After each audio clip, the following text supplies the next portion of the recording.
beleza? Aqui é o Luiz. Sejam bem-vindos a mais um vídeo. Ó, galera, hoje eu vou falar um negócio muito legal pra vocês, tá? Vocês aí que estão assistindo, vocês mesmo. Tá falando um negócio muito legal pra vocês, tá?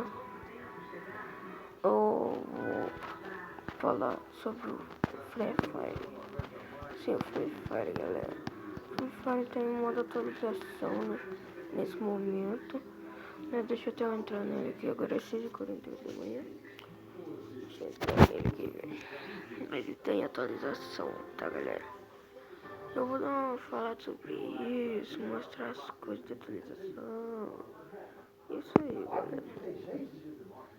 Eu não sou muito bom nesse negócio de vídeo, não, mas já vai se inscrevendo ainda, então. Ok, ó. Os servidores estarão em manutenção no dia 7 de 12. A partir de 10. Aqui tava 10, galera. E não será possível entrar no jogo nesse intervalo. Aí, ó, eu vou mostrar pra vocês agora as coisas da atualização. Manutenção, deslize para a esquerda para ver mais ênfase. Olha, acesso ranqueado da quarta temporada e então...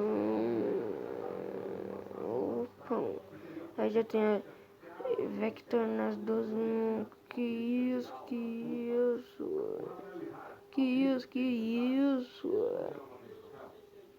E já tem aí, né, Deitão. Um novo modo aqui que vai ter a motinha, né, motinha. E o jogador aí, doidão. A motinha. É isso aí, né?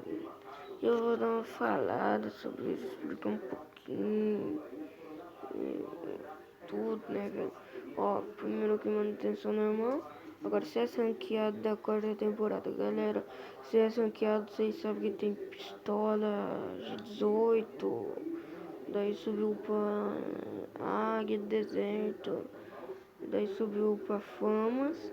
E agora vai ter a 90 e dourada. Sim, isso aí é normal, galera. Quero lançar skin de armas pelo CS, né?